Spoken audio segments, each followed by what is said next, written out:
Hoje é dia dos pais. E eu me senti inspirado por Deus para falar sobre pai. Eu falei com Deus em oração, digo: Deus, me dê uma palavra para a tua igreja nessa noite, algo que venha do Senhor para a igreja. E Deus me deu uma palavra sobre pai. Será que é possível encontrar nas páginas da Bíblia a figura de um pai perfeito? Será que é possível encontrar na Bíblia um pai que é perfeito? O que você acha? Será que é possível encontrar na Bíblia um pai perfeito? Porque hoje eu quero falar do pai perfeito. Oh, glória. Alguém está entendendo? E eu vou usar alguns textos da Bíblia para falar sobre o pai perfeito. E eu quero começar com Isaías. Pega a tua Bíblia, livro do profeta Isaías. Eu quero falar sobre o pai perfeito. Isaías capítulo de número 64, apenas o versículo de número 8. Abra sua Bíblia, livro do profeta Isaías, de número, capítulo 64, versículo de número 8. Volto a dizer, quero falar nesta noite sobre o pai perfeito. Pai perfeito. Será que é possível um pai perfeito? Mas os pais são tão limitados, tão imperfeitos, cheios de defeitos. Será que possa existir um pai perfeito? Vamos ver. Isaías capítulo 64, versículo 8 diz assim: Mas agora, ó Senhor, Tu és o nosso Pai, nós o barro, e Tu o nosso oleiro, e todos nós obra das Tuas mãos. Vamos ler todos juntos numa só voz? Mas agora, ó Senhor, Tu és o nosso Pai, nós o barro, e Tu o nosso oleiro, e todos nós obra das Tuas mãos. Senhor, em nome de Jesus, nós queremos nessa noite pedir uma vez mais a capacitação que vem do céu, a unção do Espírito de Deus para transmitir a Tua palavra. Ilumina nosso entendimento, para que possamos compreender a Tua palavra. Oh Deus, uma vez mais fala conosco nesta noite. Alcança aqueles que estão nas redes sociais nos assistindo e aqueles que ainda irão assistir. E que esta palavra fale ao coração dos Teus filhos e daqueles que ainda não são filhos também, Senhor. E que o Teu nome seja glorificado. Esta é a oração que Te fazemos, em nome de Jesus. Amém. Pode se sentar, queridos. Obrigado, Gabriel. Eu queria que você preparasse a sua Bíblia, porque eu vou usar alguns textos da Bíblia para nós nessa noite.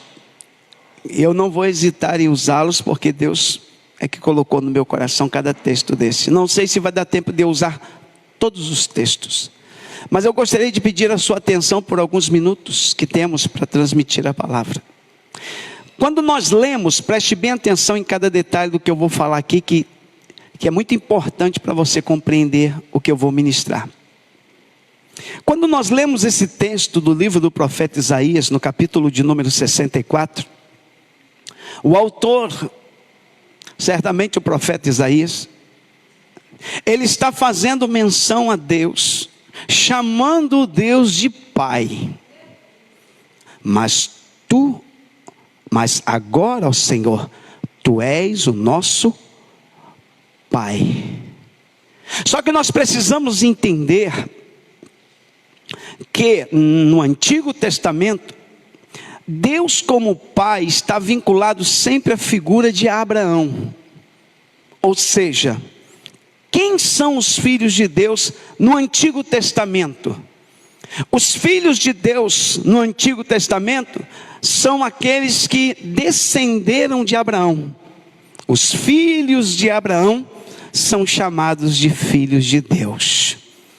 Por esse motivo, Isaías, no capítulo de número 64, faz algo que não é muito comum, chamar Deus de Pai na antiga aliança. Isso era algo de muita intimidade, mas o profeta tem. E ele chama Deus de Pai e diz: mas agora, ó Senhor, Tu és o nosso Pai.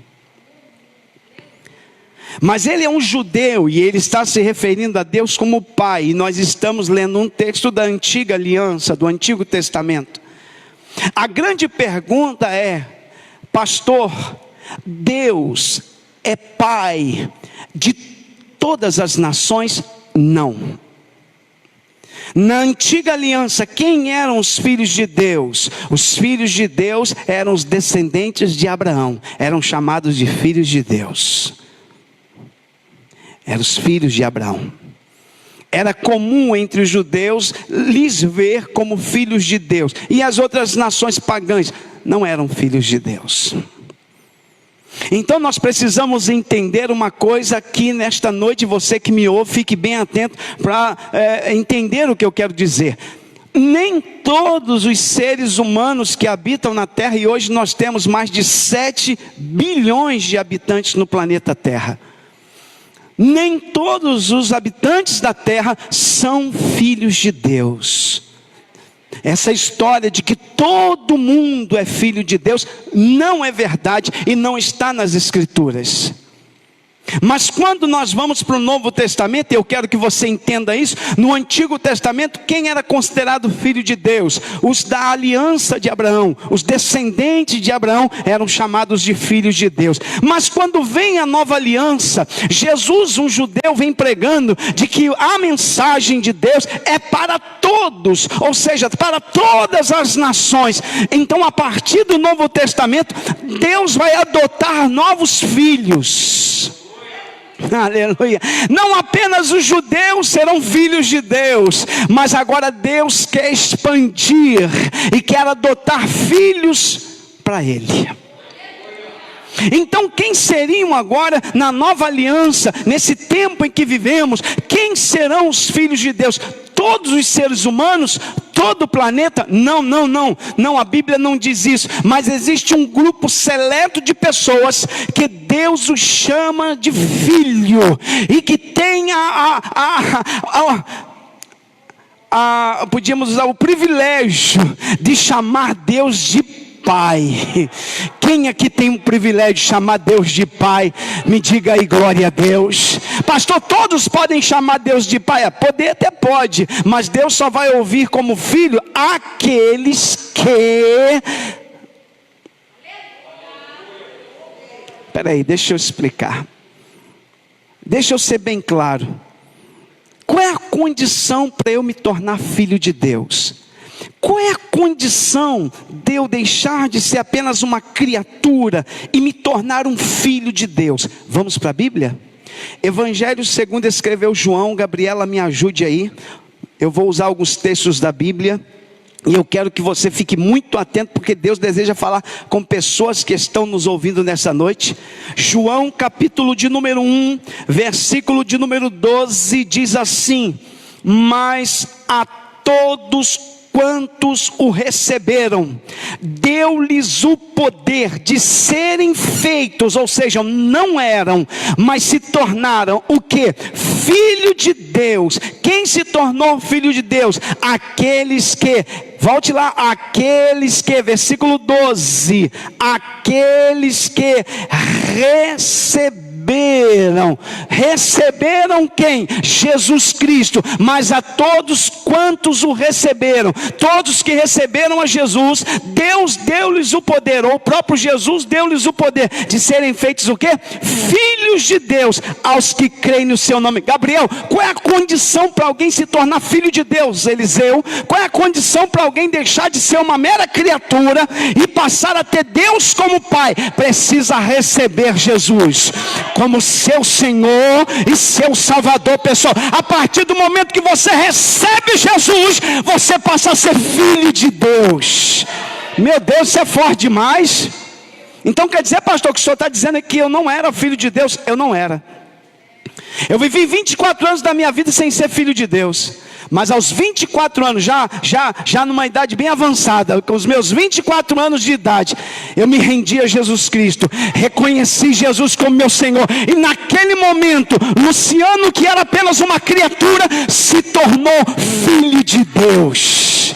Quem pode glorificar o nome do Senhor? Então, a partir do momento que você recebe Jesus, você se torna um filho de Deus. Então você não era filho de Deus, você recebe o poder de ser filho de Deus, a partir do momento que você recebe a Jesus Cristo. Olha o que diz Evangelho. Vamos usar um texto de João, mais um texto de João, mas agora vamos usar na carta. João escreve 3 cartas. Nós temos 1ª, 2ª de João, 3ª João, mas vamos usar a 1ª carta de João. Bota aí para mim na tela, Gabriela. 1 João, capítulo de número 3. Não perca cada detalhe do que Deus deseja falar com você nesta noite. 1 João, capítulo de número 3, diz assim no versículo 1. Olha que texto lindo de 1 João, capítulo 3, versículo 1. Vede quão grande caridade. Vou parafrasear para vocês. Vejam quão grande amor nos tem concedido o Pai. Olha só, o autor João está dizendo: vejam o quanto Deus nos ama, o quanto Deus nos deseja nos amar. Deus nos concedeu o privilégio que fôssemos chamados, ou seja, não éramos, mas a partir do momento que entregamos a nossa vida a Jesus, fomos chamados de filhos de Deus. Por isso o mundo não nos conhece, porque não conhece a Ele. Aleluia. Ele mudou a nossa condição e nos deu um privilégio de ser chamado filho de Deus. Deixa eu falar uma coisa para você que está aqui nessa noite, para você que entrou. Privilégio não é ser chamado de doutor, privilégio não é ser chamado de mestre, privilégio não é ser chamado disso ou daquilo, privilégio não é ser chamado de pastor, de bispo, apóstolo, padre, seja o que for. Privilégio não é ser chamado de papa, cardeal, a ser bispo. Privilégio é ser chamado de filho de Deus. Oh, aleluia. Levanta a mão para o céu quem é filho de Deus e dê glórias ao nome do Senhor nesta noite. Então foi nos concedido o privilégio. Ele mudou a nossa condição. Paulo escreve isso aos Gálatas. Bota aí para mim, Gálatas, capítulo de número 4. Olha o que diz o texto de Gálatas, capítulo de número 4, versículo de número 3. Não deixa de ler não, porque a Gabriela está botando aqui na tela para a gente ganhar tempo. Gálatas capítulo 4, versículo de número 3. Olha que texto lindo. Assim também nós, quando éramos meninos, na nossa juventude, estávamos reduzidos à servidão, debaixo dos primeiros rudimentos do mundo. Mas vindo a plenitude dos tempos, Deus enviou seu Filho, nascido de mulher, nascido sob a lei, Jesus Cristo, para remir os que estavam debaixo da lei, a fim de recebermos a adoção de filhos. E porque sois filhos, Deus enviou aos nossos corações o Espírito de seu Filho que clama: Abba, Pai. Ou seja, quando eu recebi Jesus, quando eu me entreguei para Jesus, quando eu reconheci Jesus como Senhor da minha vida, Deus mandou o Espírito de Deus, e o Espírito de Deus fez morada, e o Espírito de Deus testifica que eu sou filho de Deus. Não, levanta a mão para o céu e dê glória a Deus aí. O que significa? Deus me adotou. Não era para eu ser filho, só os filhos de Abraão eram para ser filhos, mas Deus nos adotou e nos deu a mesma condição de filhos. Nós não somos inferiores aos judeus, no diz respeito à paternidade de Deus. Nós estamos no mesmo nível, temos direito à mesma herança. Não, alguém precisa entender. alguém, olha o que diz versículo 7. Assim que já não és mais servo, mas filho, e se és filho, és também herdeiro de Deus, por meio de quem? Cristo. Ou seja, eu tenho uma herança reservada no céu. Quem tem herança? Os filhos. Os filhos têm uma herança. Deus tem uma recompensa. Deus tem uma herança. Deus, o Pai, tem uma herança para os seus filhos. E quem são os filhos? Os que receberam Jesus. Ei, ao receber Jesus, você deixou de ser servo do pecado, você deixou de ser gentio, você deixou de ser ímpio, você deixou de ser mundano, e você passou a ser o que, pastor? Filho de Deus. E por ser filho, Ele escreveu o teu nome no livro da vida. Há um cartório no céu que registra o teu nascimento. Agora você é filho de Deus, e Ele envia o Espírito, e o Espírito faz morada dentro do teu ser. Ah, irmão, Gabriel, me ajuda aqui, porque o negócio é forte demais. Oh, glória, quantos já nasceram de novo? Quantos já tem seu nome registrado, não no cartório da terra, mas no cartório do céu? Por quê? Porque nasceu no céu, nasceu do Espírito, nasceu de Deus. Então Deus registrou teu nome no céu. Oh, glória. Tem alguém sentindo a presença de Deus aqui nesta noite?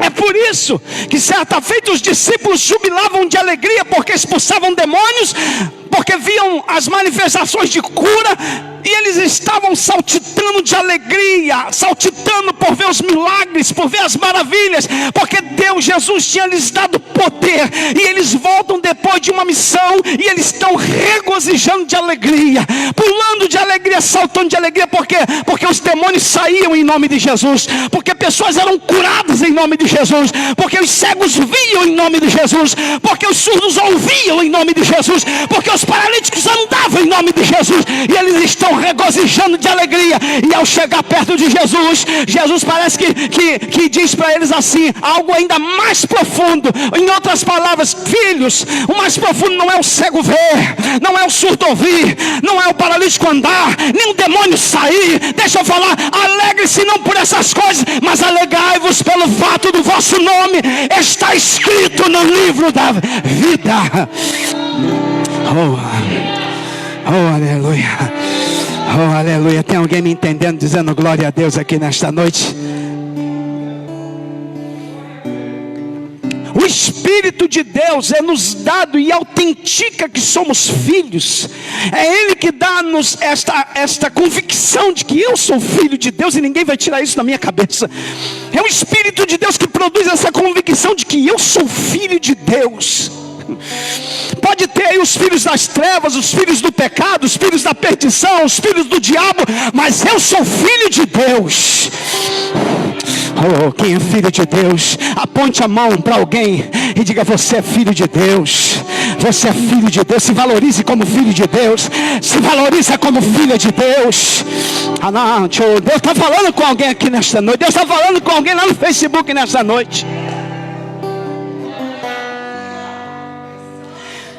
É por isso que Paulo, escrevendo aos Romanos, capítulo de número 8, olha o que diz o texto, Romanos capítulo de número 8, a partir do versículo 14, tem um texto maravilhoso falando sobre os filhos. Olha o que diz Romanos 8,14, acompanha comigo a leitura e Gabriel pode me ajudar. Romanos 8,14 diz assim: porque todos os que são guiados pelo Espírito de Deus, guiados aí, são direcionados, orientados. Ou seja, e por que são direcionados e orientados? Porque o Espírito Santo está com eles. Quem são os filhos de Deus, pastor? Aqueles que têm o Espírito de Deus. Se não tem o Espírito de Deus, não é filho, mas se tem o Espírito de Deus, é filho. É o Espírito que autentica que você é filho de Deus. Porque todos os que são guiados pelo Espírito de Deus, esses são filhos de Deus.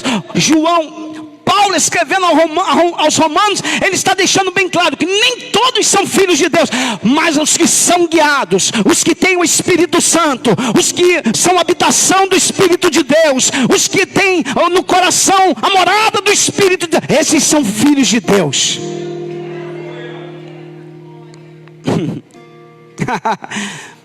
Olha o versículo 15, coisa linda. Porque não recebestes o espírito de escravidão para outra vez estar em temor, mas recebestes o espírito de adoção de filhos, pelo qual clamamos, Abba, Pai. O mesmo Espírito testifica com o nosso espírito que somos o quê? O mesmo Espírito testifica com o nosso espírito interior, que somos o quê? É Ele que nos autentica, tu és filho de Deus. É Ele que fala conosco, levanta a tua cabeça porque tu és filho de Deus. É Ele que fala conosco, não desista porque tu és filho de Deus. É Ele que fala conosco, não volte atrás porque tu és filho de Deus.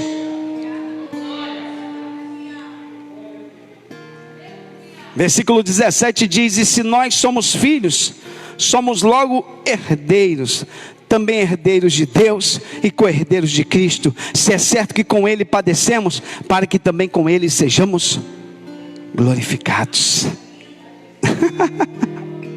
Eu tinha tanta coisa para falar aqui nesta noite, tanta coisa para falar. Então, Vanderlei, nós somos filhos, vimos que somos filhos de Deus, que Deus, quando olha do céu para a terra, Ele vê os seus filhos. Meu filho, meu filho, minha filha, meu filho, meu filho. Coisa maravilhosa é ter Deus como Pai, porque quando temos Deus como Pai, nós temos alguém que nos ama e cuida de nós. Os pais da terra podem falhar, os pais da terra podem nos abandonar, os pais da terra podem deixar de existir por causa da morte, mas este Pai permanece. Ele cuida de nós, Ele zela, Ele protege, Ele guarda, Ele se importa, Ele nos ama. É o Pai do céu, é o Pai maravilhoso, é o Pai perfeito, e nós temos Ele como Pai. É por isso que o Espírito de Deus que está em nós, ele clama dizendo, Abba, Pai, porque quando a gente vai orar, nós oramos, e a primeira coisa que o Espírito de Deus nos impele a dizer, Pai, Pai. E quando falamos Pai, inspirado por Deus, o céu se abre e Deus diz, fala, filho. Eu estou sentindo a presença de Deus aqui nesta noite.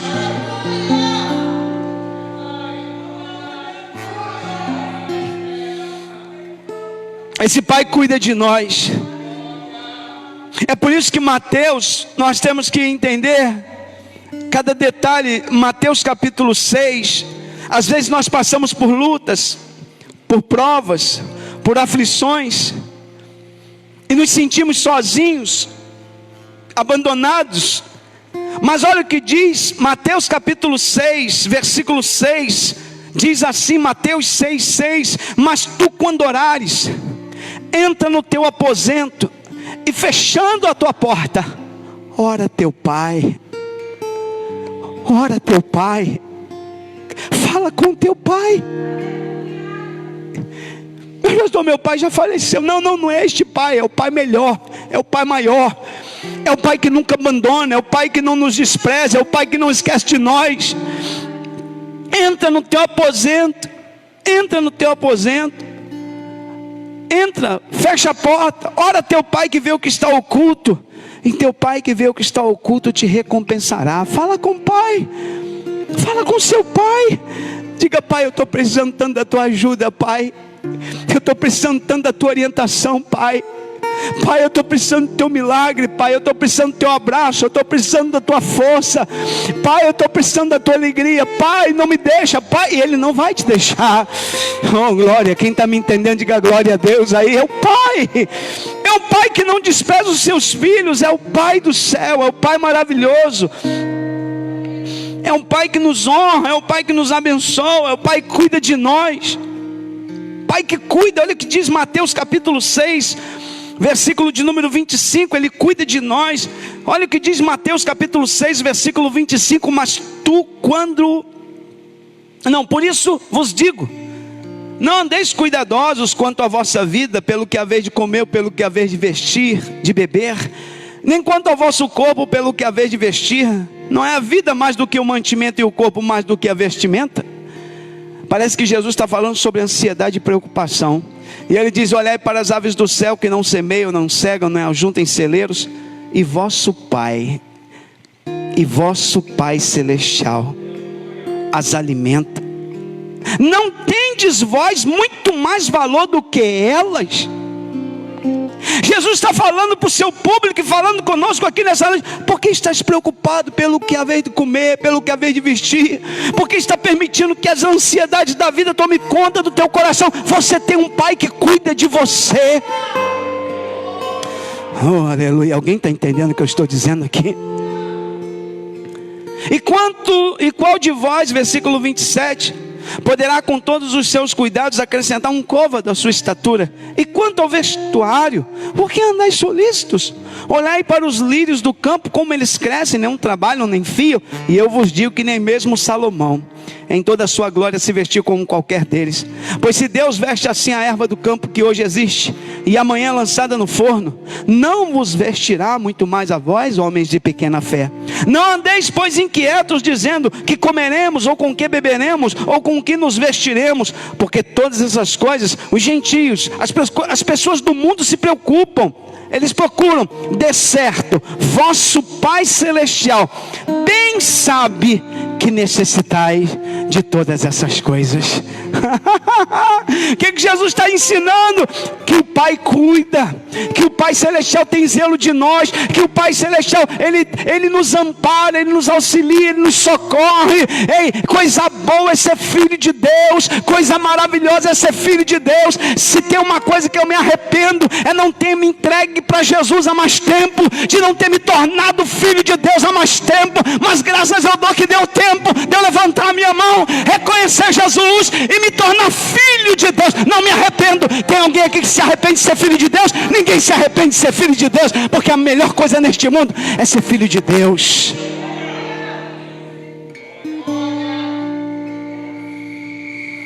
Tá, mas vamos voltar lá em Isaías, porque eu queria falar com você. Acompanhe comigo mais uma vez, Isaías capítulo de número 64. Quantos filhos de Deus temos aqui? Isaías 64 diz assim, no versículo 8: mas agora, ó Senhor, Tu és o nosso Pai. Ok, fechamos. Só que não termina aqui o versículo, ele diz assim: nós o barro, e Tu o nosso oleiro. Barro, preste bem atenção, fala da matéria-prima da qual Deus usou para fazer o homem. É terra, é pó. Quando o autor Isaías diz: mas agora, Senhor, Tu és o nosso Pai, nós o barro, ele está dizendo assim: nós somos barro, nós somos limitados, nós somos frágeis, nossa condição. Ele está dizendo sua condição, nós o barro e Tu o oleiro. Por que o oleiro? Porque o oleiro é ele que trabalha com e no barro. Tu és nosso Pai e nós somos barro, e Tu é também nosso oleiro. Porque ele entende que quem trabalha nele e nele, com ele e nele, é Deus. É Deus que dá forma, é Deus que molda, é o oleiro que dá liga ao barro, que amassa o barro, para que o barro possa chegar ao ponto de ser modelado. Quem é que faz isso? Deus. Deus é que trabalha no barro, Deus que molda o barro. As mãos do oleiro estão sobre o barro, manipulando este barro, trabalhando neste barro, preparando o barro para ser moldado. Ele espera que este barro possa dar forma a um lindo vaso, a um lindo objeto. Ele está trabalhando neste barro. É isso que Isaías tem em mente. Ei, Deus está trabalhando na minha vida, Deus está operando na minha vida, Deus está tratando comigo. E ninguém sabe melhor trabalhar conosco do que Deus. Deus sabe como te moldar, como me moldar, como te lapidar, como me lapidar. Deus sabe como te amassar e como me amassar. Oh, mas Deus amassa, pastor. Aleluia. Oh Deus, nós o barro, e tu o oleiro, aquele que lapida, aquele que molda. E eu encontrei um texto no Novo Testamento que mostra o pai moldando o filho, lapidando. Hebreus, capítulo de número 12, pega a tua Bíblia. Hebreus 12, bota aí para mim na tela, Gabi. Hebreus 12, versículo 5. Olha que texto lindo. Hebreus 12, versículo 5, por favor. Localize aí esse texto da Bíblia Sagrada. Hebreus 12. Eu vou ler com vocês versículo 5. Olha lá, a Gabriela já botou. Está escrito assim: e já vos esquecestes da exortação que argumenta convosco como filhos? Filho meu, não desprezes a correção do Senhor, e não desmaies quando por ele fores repreendido. Deus repreende, Deus corrige. Deus é um pai amoroso, mas também Deus é um pai que zela, corrige, ensina. Às vezes nós não gostamos da correção de Deus, do chamar a atenção de Deus. Deus às vezes põe de castigo. Deus sabe como nos moldar. Às vezes a gente passa por situações de: meu Deus, por que eu estou passando? Deus sabe por que você está passando. E talvez você está dizendo: meu Deus, por que eu estou enfrentando isso? E Deus está dizendo: eu estou moldando, trabalhando em você. Eu estou limpando o barro, tirando impurezas.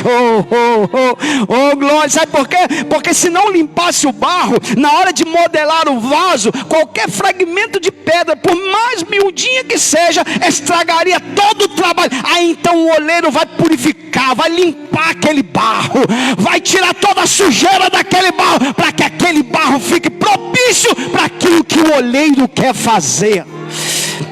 Ah, meu Deus, eu não sei se tem alguém entendendo o que eu estou ministrando aqui nesta noite. Isso é cuidado do oleiro, é cuidado do pai. O pai deseja que você seja melhor, e para que nós sejamos melhores, ele vai nos exortar, ele vai nos corrigir, ele vai usar a vara, e tem hora que dói. Deus usa a vara de correção, usa.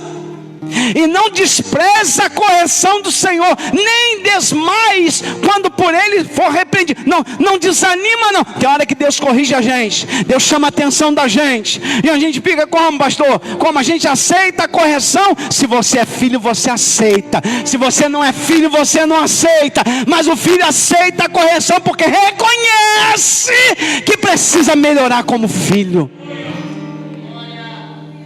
Olha o que diz Hebreus 12, 5, 12, 6. Porque o Senhor... Por que Deus corrige a gente, irmã Patrícia? Por que às vezes passamos por Ezequiel pela correção de Deus? Às vezes a gente está enfrentando uma luta, passando por um problema difícil. Deus permitiu uma situação difícil. A gente diz: por que eu estou passando por isso? É Deus te corrigindo. Deus te corrigindo. E por que Deus corrige? Para não te perder. Deus não quer perder ninguém. E às vezes Deus permite situações desagradáveis para nos corrigir. Oh meu Deus, alguém está entendendo o que eu estou dizendo aqui? Oh, glória, glória. Mesmo que Deus ame, mesmo que Deus te ame, mesmo que Deus me ame, mas Deus não querendo nos perder, Ele vai nos corrigir. E às vezes a correção de Deus dói, às vezes a correção de Deus nos faz chorar, às vezes a correção de Deus vai surtir. Mas presta atenção, Deus só corrige aquele quem ama, e açoita qualquer que recebe por filho. Deus não vai deixar de usar a correção nos seus filhos. Não. Deus é um Deus zeloso, Deus é um Deus que se preocupa, e qualquer pai que está aqui sabe disso. Nós corrigimos o nosso filho porque queremos o bem dele. Corrigimos o nosso filho porque queremos que ele seja uma pessoa melhor, mais educada. Corrigimos nós. É por isso que Deus nos corrige. Para quê, pastor? Para nós sermos melhores, mais cheios de... Ah, meu Deus, alguém está me entendendo o que eu estou dizendo? Levanta a mão para o céu, levante a mão para o céu e diga: Senhor, se eu estiver errando, me corrige.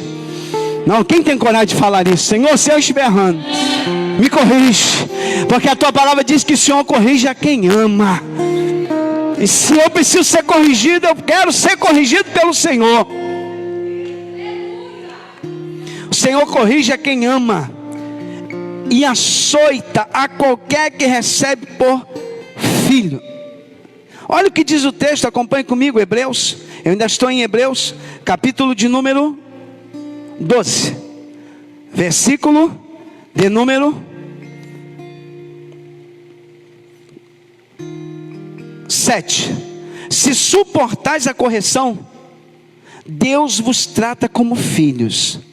Porque que filho há a quem o pai não corrija? Mas se estáis sem disciplina, da qual todos são feitos participantes, sois então bastardos e não filhos. O bastardo não tinha direito à herança.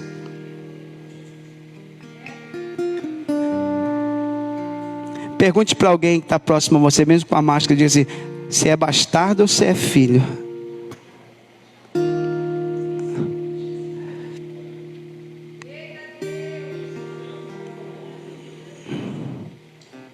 Olha o que diz versículo 9. Além do que, tivemos nossos pais segundo a carne, ou seja, pais humanos, para nos corrigirem. Pai foi dado para corrigir seus filhos. E nós os reverenciamos, ou deveria reverenciar o pai, né? Vivemos uma sociedade tão perdida que parece que a reverência dos filhos com os pais estão se perdendo. Mas aqui nesse tempo ele diz: o Senhor nos dá paz para nos corrigir e nós o reverenciamos. Não nos sujeitaremos muito mais ao Pai dos Espíritos para vivermos? Pode corrigir, Pai. Pode corrigir. Porque eu sei que a tua correção não vai me matar, mas vai me trazer vida. Pode corrigir, Senhor, porque eu sei que a tua correção não é para me destruir, mas para me edificar. Pode me corrigir, Senhor, que a tua correção não é para me diminuir, mas para que eu cresça na tua presença. Oh, aleluia. Oh, quem está entendendo o que eu estou pregando aqui nesta noite, diga glória a Deus. Um pai que corrige é um pai que se preocupa. Pai que não se preocupa com filho, não corrige filho. Mas Deus é um Deus que se preocupa conosco, por isso nos corrige. Quando erramos, Ele nos corrige, porque Ele sabe que às vezes vamos fazer algo errado. Ele vai nos corrigir.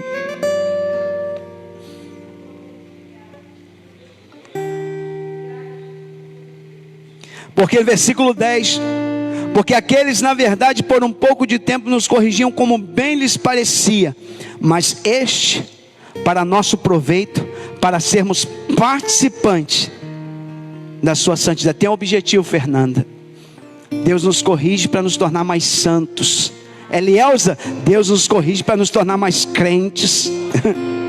Deus nos corrige para nos amadurecer, para nós crescermos, para sermos mais cheios de Deus. E aí Deus nos corrige. É por isso que Jeremias, quando Deus quis falar com Jeremias, falando sobre Israel, Deus disse a Jeremias: desce à casa do oleiro e lá te farei ouvir as minhas palavras. E Jeremias estava questionando a Deus, porque Israel estava afastado e abandonou o Senhor, estava todo errado. E aí Deus manda Jeremias ir lá na casa do oleiro. E quando Jeremias chega na casa do oleiro, o oleiro está trabalhando o barro. E o barro quebra, aquele vaso que estava sendo moldado quebra, e da mesma massa ele vai retornar a fazer um novo vaso. E Deus diz a Jeremias: é assim que eu estou fazendo. Ei, Jeremias está dizendo: Deus, tu abandonou teu povo, Deus, tu esqueceu tua igreja, Deus, tu esqueceu teus filhos. E Deus leva Jeremias na casa do oleiro e diz para ele: o que, pastor? Eu estou trabalhando. Oh, aleluia.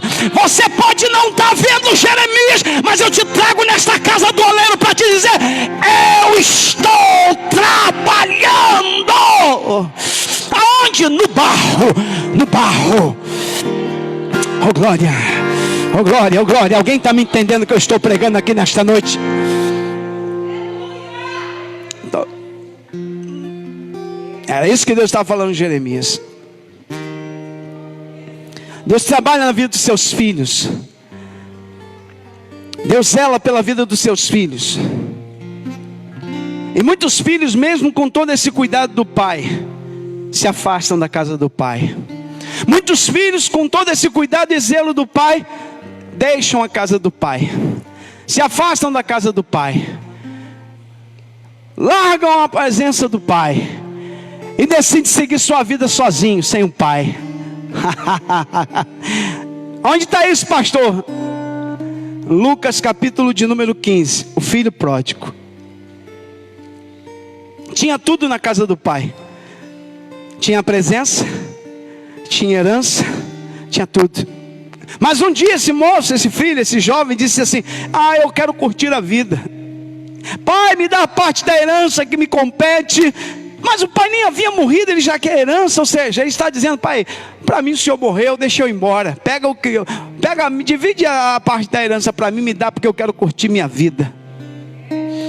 Aquele moço pega a herança que o pai não hesita em dar, permite, porque Deus tem coisas que Deus permite. Você quer isso? É esta decisão que você quer tomar? É este caminho que você quer seguir? Deus não vai impedir você sair da igreja. Deus não vai impedir você deixar de ser crente. Deus não vai impedir. Deus vai respeitar a tua decisão. É isso que você quer? Então vá. Siga o teu caminho, filho. Ele pega toda a parte da herança e vai embora. Vocês conhecem a história. Ele vai gastar tudo que tem, com as meretrizes, na bagunça, na vida perdida, até que um dia o dinheiro acaba. E quando acaba o dinheiro, acaba os amigos, acaba as meretrizes, as prostitutas, acaba tudo, acaba a comida, acaba tudo. E agora ele se vê numa condição deplorável. Por quê? Porque deixou a casa do pai. Não tem mais a presença do pai que cuida, do pai que zela. E naquela condição lamentável, naquela situação deplorável de vida, o texto diz, Lucas capítulo de número 15, versículo de número 17: e caindo em si, disse. Ele vai cair em si, ele vai refletir. Disse a quem? Eu costumo dizer o seguinte: disse a quem? A ele mesmo. Porque não tem amigo, não tem mais ninguém. Só sobrou quem? Ele. E um dia desse, eu já falei isso aqui, vou retornar a falar. Eu ouvi uma pregação de um pastor muito conhecido dos Estados Unidos. Ele disse algo que me marcou. Ele disse assim: o que vai mudar na nossa vida, o que muda na nossa vida não é o que falamos para os outros. O que muda na nossa vida é o que falamos para nós mesmos. O que fará diferença na nossa vida não é o que eu falo em cima do púlpito, não é o que eu falo para um auditório, não é o que eu falo na roda de amigos. O que vai fazer toda a diferença na minha vida é o que eu converso comigo mesmo, no meu interior, na minha intimidade. É isso que vai fazer a diferença. Não é o que você posta no Facebook. Muitas vezes não é a verdade o que está ali. Na maioria das vezes o que está postado ali não é a verdade. As pessoas camuflam muito, escondem a verdade através das redes sociais. A pessoa mostra a alegria que não tem, mostra a paz que não tem, mostra a felicidade que não tem, mostra amizades que não tem. Mas o que vai fazer a diferença na sua vida é o que você é, na tua intimidade. E caindo em si, versículo 17, ele vai dizer: quantos trabalhadores de meu pai têm abundância de pão, e eu aqui pereço de fome. Ele está lembrando da casa do pai, ele está lembrando do tempo que ele tinha a presença do pai, ele está lembrando dos tempos que ele vivia na casa do pai, e ele está lembrando disso. Ele cai em si, e no versículo 18 ele diz assim: levantar-me-ei. Para quem que ele está falando isso? Para ele mesmo. Ele está conversando consigo próprio e dizendo: eu não posso continuar nesta condição, eu vou me levantar e vou ir até a casa do meu pai. E vou dizer, ele está preparando o sermão: pai, pequei contra o céu e perante ti, versículo 19, já não sou digno de ser chamado teu filho, não sou digno do que eu fiz, não sirvo para ser teu filho. Me trata, me faz como um dos teus trabalhadores, não me chama de filho, me chama de servo, porque eu não sou merecedor de ser chamado filho. E ele prepara todo o sermão, maltrapilho, fedendo, sujo, saiu de casa, da casa do pai, limpo, limpo, bem arrumado, com herança. Agora volta um moribundo, mendigo. Ele volta para a casa do pai naquela condição deplorável e diz: eu não sou digno de ser chamado filho, mas me recebe como servo. Eu imagino o que aquele moço está pensando: como meu pai vai me receber? Gastei todo o dinheiro dele e agora volto para casa nessa condição. Mas quem está lá é o pai. É o pai. O pai não foi atrás. O pai ficou aguardando ele cair em si. O pai ficou esperando a ficha cair, ele reconhecer que precisava. E diz o texto, versículo de número 20: e levantando-se. Não adianta só ficar falando que vai se levantar, precisa se levantar. Não adianta só ficar dizendo: amanhã eu vou, amanhã eu tomo a decisão, amanhã eu vou sair dessa condição. Não, ele disse que ia sair e se levantou e foi. É agora, não é amanhã, é agora. Levantar-me-ei e ter com meu pai. Eu quero deixar essa condição miserável, eu quero voltar à casa do pai, quero estar na presença do pai. E ele vai se levantar. Oh glória, quem está me entendendo, diga glória a Deus. Não adianta só falar que vai fazer, precisa fazer. Não adianta só falar: eu vou tomar uma decisão. Não, tem que tomar. Não adianta só ficar falando: agora eu vou ser crente, vou ser da igreja, eu agora vou assumir um compromisso com Deus, vou largar esse mundo. Precisa se levantar e dizer: eu vou na direção do Pai. Diz o texto: levantando-se foi para o seu pai, quando ainda estava longe. Viu o seu pai. Quem viu? O pai. Quando ele está longe, quem vai vê-lo? O pai. E por quê? Porque o pai estava aguardando.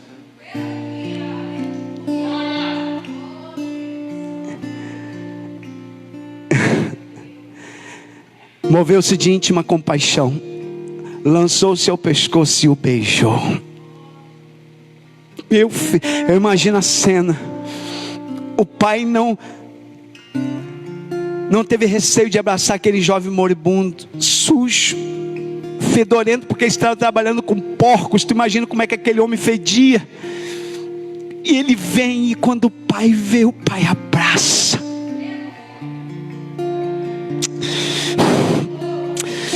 Oh filho, quanto tempo, filho, eu estava te esperando. Oh glória, alguém está entendendo o que eu estou ministrando? E o filho então vai dizer no versículo 21: Pai, pequei contra o céu e perante ti, já não sou digno de ser chamado teu filho. Mas o pai disse aos seus servos. O pai nem deixa ele terminar o discurso. Nem deixa ele terminar, porque ainda faltava falar alguma coisa. Trata-me como... Não, pai nem espera ele terminar. O pai chama os servos, versículo de número 23. Mas o pai disse a seus servos: trazei depressa a melhor roupa, vestilho, pondo-lhe um anel na mão e sandália nos pés. Trazei o bezerro cevado, matai-o, vamos fazer um churrasco, vamos comer, vamos nos alegrar, porque este meu filho estava morto e reviveu, tinha se perdido e foi achado. E começaram. Oh, aleluia. Quem está me entendendo, diga glória a Deus aí. Quem está me entendendo, diga glória a Deus aí. Você que está me assistindo, você que está aqui, você que está me ouvindo em algum lugar. Ei, é tempo de voltar. É tempo de voltar à casa do pai. É o momento de você tomar uma decisão. É o momento de você fazer como este moço: levantar-me-ei e irei à casa do meu pai. Filho, eu quero tanto. Fique de pé para a gente orar. Oh glória.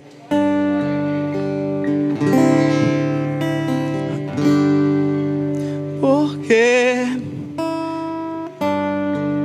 alguém se lembra desse canto? Me ajude. Resgatou porque me trouxe aqui, porque me queres, Deus, tanto assim. Me ajuda ali, Tainá. Se contra o céu pequei, e contra ti também minha vida eu destruí, como errei. Porque me queres tanto assim? Ouça isso. Filho, eu quero tanto enxugar teu pranto, te fazer só meu. Filho, eu quero ser teu Deus, eu te amo tanto, tanto, tanto, tanto. Filho, vem ser meu. Filho, eu quero ser teu Deus. Só um minuto, Tainá. Eu quero orar por alguém que está aqui, que é filho, mas que está passando por um momento muito difícil. Saia do teu lugar para a gente orar por você. Você é filho de Deus, é filha de Deus, mas está vivendo um momento difícil, está angustiado, angustiada, entristecido, entristecida. Por favor, venha aqui à frente para a gente orar por você. Se tiver alguém aqui embaixo, ou se tiver alguém lá na galeria que quer receber esta oração, saia do seu lugar para a gente orar. Vem cá. Se tem alguém nesta condição, pastor, ore pela minha vida. Ore pela minha vida. Eu sou filho, mas estou passando por um momento difícil. Estou angustiado, estou angustiada. Sou filho, mas estou enfrentando um momento muito difícil na minha vida. Sou filho, mas ainda existem coisas que eu quero que sejam mudadas na minha vida. Saia do seu lugar para a gente orar por você. Não tenha vergonha de sair do seu lugar. Deus quer tratar de filhos hoje aqui. Se você é filho, Deus quer tratar de filhos. E se tiver alguém aqui nesta noite que ainda não tomou uma decisão, que precisa tomar uma decisão hoje, preciso tomar uma decisão de receber Jesus. Você está afastado ou está afastada, saiu da casa do Pai por algum motivo e você quer voltar. Eu quero voltar, pastor. Deus me aceita do jeito que eu sou, do jeito que você é. Percebe que o filho não teve que tomar um banho, se arrumar para ir tomar a decisão. Não, ele foi maltrapilho, ele foi com todas as faltas dele, ele foi. E o pai abraçou ele. O pai abraçou. O pai abraçou. Abraçou ele. Então, se você estiver aqui e você está nessa condição afastado, precisa tomar uma decisão, ou está aqui e ainda não tomou a decisão, mas não sente com força suficiente para fazer, vem cá para a gente orar por você. Se tiver alguém aqui, sai do seu lugar, não fica com vergonha não. Hoje é dia de Deus tratar de filhos e daqueles que Deus deseja que sejam filhos. Oh glória. Aí na internet, se tiver alguém aí me ouvindo, me assistindo, que está afastado e que Deus está falando com você hoje, e você está tomando uma decisão: quero voltar, pastor. É só postar aqui a informação, é só botar aqui: pastor, eu estou voltando para Jesus. Eu estou tomando uma decisão, eu estava afastado, mas hoje eu estou voltando para a casa do Pai. Eu quero tornar a ser filho de Deus. Oh glória. Quem está me entendendo, diga glória a Deus.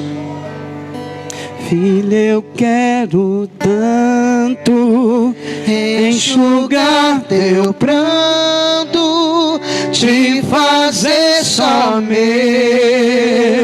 Filho, eu quero ser teu Deus, eu te amo tanto, tanto, tanto, tanto. Filho, vem ser meu. Filho, eu quero ser teu Deus. Senhor, eu quero orar. Eu quero orar pelos teus filhos que estão aqui à frente, que estão enfrentando os dilemas da vida, passando por momentos difíceis. Filhos teus que precisam do teu socorro, da tua ajuda, da tua força. Eu não sei o que se passa, mas eu sei que o Senhor é um Pai que cuida, que zela. E nós queremos orar por eles e por aqueles que estão no Facebook nos assistindo, que precisam, Senhor, do cuidado deste Pai maravilhoso. Ó Deus, atenta para a oração deste teu filho, desta tua filha, que está precisando de um agir do Senhor como um pai, um socorro, de uma direção, de uma orientação. E aqueles, Pai, que estão nos ouvindo, que ainda não tomaram uma decisão, que eles possam tomar a decisão e entender que se tornarão filhos de Deus a partir do momento que aceitarem a Jesus, a partir do momento que receberem a Jesus. Trouxeste eles aqui nesta noite para ouvir esta palavra, para falar no íntimo, Senhor, deste teu filho, desta tua filha, deste que está afastado, desta que está afastada. Por isso, nesta noite, Senhor, opera teu milagre, sara, cura, transforma, resgata, liberta. Ó Espírito Santo de Deus, é tu que faz essas coisas, e nós ministramos sobre essa vida, sobre este ser, sobre este coração, o teu milagre, a tua cura, a tua bênção, em nome de Jesus. Amém e amém. Oh glória, pode voltar para o seu lugar, glorificando a Deus. Filho, eu quero tanto, cante aí, enxugar teu pranto, te fazer só meu. Filho, eu quero ser teu Deus, eu te amo tanto, tanto, tanto, tanto. Filho, vem ser meu. Filho, eu quero ser teu Deus. Vamos aplaudir o Senhor com alegria.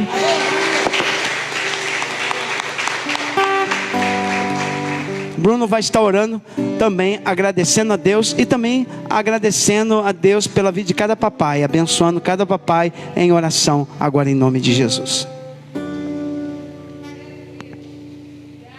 Saúde, meus irmãos, que a santa e gloriosa paz de nosso Jesus Cristo também. Oremos ao Senhor. Soberano Deus, eterno Pai, aqui estou, meu Deus amado, para te engrandecer, para te agradecer por tudo que o Senhor tem feito em nosso meio, por este culto maravilhoso, Pai querido, por esse domingo abençoado.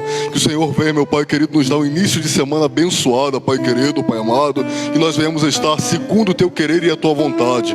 Que o Senhor venha abençoar, Pai, a cada pai aqui representado, a cada pai também que está nessa live, Pai querido. Que o Senhor venha transformar, que o Senhor venha libertar, que o Senhor venha cada dia abençoar mais e mais e mais a vida desses pais, meu Deus. Isso é que eu te peço e te agradeço, em nome do teu Filho amado, Jesus Cristo. Obrigado, Bruno. Estenda as tuas mãos. Que o grande amor de Deus, nosso eterno Pai, a graça de Jesus Cristo e a comunhão e consolação do Santo Espírito de Deus seja sobre toda a igreja de Jesus Cristo. E todos digam, e todos digam, e a vitória nossa